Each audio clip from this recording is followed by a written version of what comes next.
Assalamualaikum warahmatullahi wabarakatuh.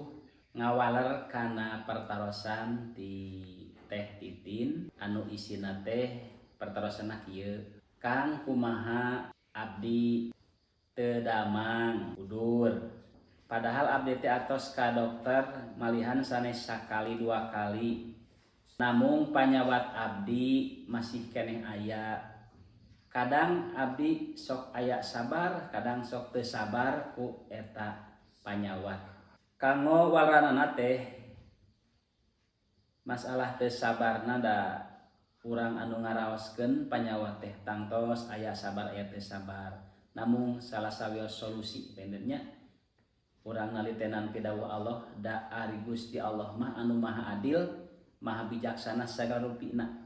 Nah, kumari kitu sakumah dina surah Az-Zumar ayat 10.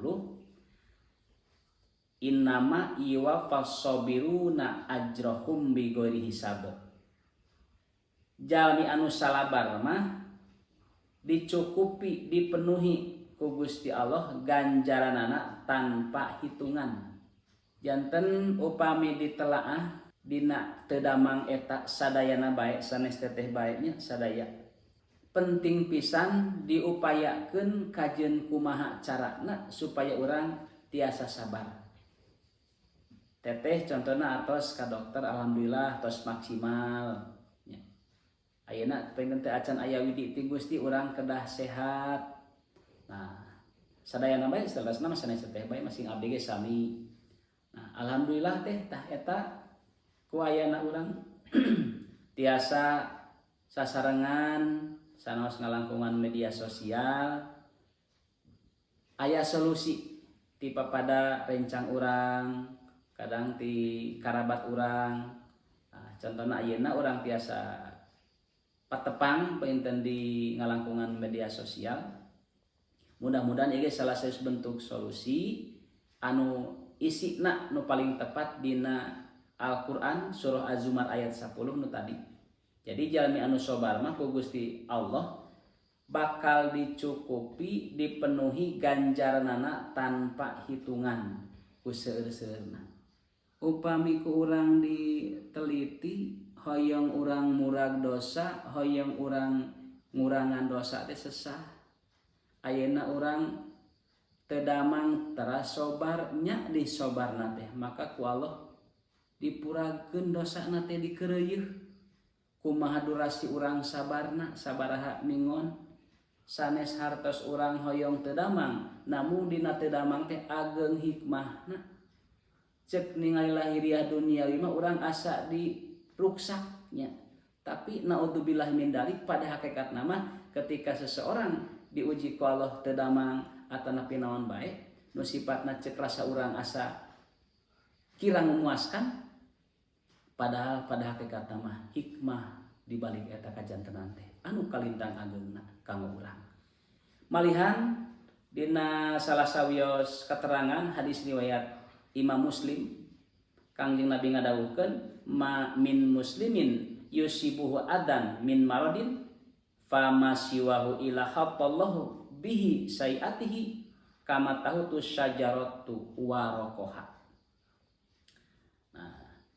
Teu aya jalmi muslim anu tumiba ka eta muslim keuna kaalami ku eta jalmi muslim mangrupi pilara nyaeta teu damang Allah ngalebur ka eta jalmi ku sabab teu damang sayiatihi kana pirang-pirang kaawananana. Jadi dosana teh ku Allah teu dilebur. Sapertos kama tahutu syajaratu waraqaha. Ari tahutu teh murag. Tina tangkal daun murag gitu. Hiji tangkal murageun waraqaha kana daunna. Nah, waraqaha teh dijabarkeun qona eta teh tarkibanna sul ilmu nahwu mah nyata maf'ul bih. Tangkal kai murageun waraqaha kana daunna. Nah, jadi asa teu aya kawartoskeun daun anu tos murag tina tangkalna naik deui ka luhur teras hejo deui. Jadi ku ageung-ageungna barokah atawa hikmahna tina teu damang dugi ka Allah bisa ngalebur bisa muragkeun dosa urang sadayana di mana nu teu damangna leres sobarna. menang pilara nu sanesna naon bae mangrupikeun sifat-sifat anu musibah anu memang saur duniawi mah urang teh asa ripuh kitu nya namun urang sobar bari ikhtiar teh ini sobar bari ikhtiar tos maksimal ikhtiar kahoyong urang teu acan ngawujud tak eta urang kedah sobar maka insyaallah di mana urang sadayana sobarna sae sobarna leres urang karena Allah insyaallah maka dosa urang bakal dilebur ku Gusti Allah Subhanahu wa taala. Insyaallah sabaru pikisah atanapi cerita salah sawios jalmi anu talina teu damang wales tapi sobar dina teu damangna maka eta jalmi dicatat ku Allah jantan jalmi anu bagja. Margi tos penjelasan dina kitab ayat suci Al-Qur'an surah Al-Jumar ayat 10 tadi parantos dijelaskeun. Mudah-mudahan teteh oge sadayana para mustamiin anu ngadangukeun kana ieu acara urang sadayana mudah-mudahan disarehatkeun ku Gusti Nu Maha Suci mudah-mudahan didaramangkeun sakumaha bihara-bihari anu damang sing deras damang nu teu damang mugi panyawatna dicabut ku Gusti didamangkeun sakumaha bihara-bihari di mana teu acan damang mudah-mudahan ku Allah dilungsuran sobar anu saleres-leresna supaya eta teu damang teh ageng hikmahna kanggo urang sadayana atanapi kanggo nu teu damang mugi barokah mugi manfaat kanggo urang sadaya. Assalamualaikum warahmatullahi wabarakatuh.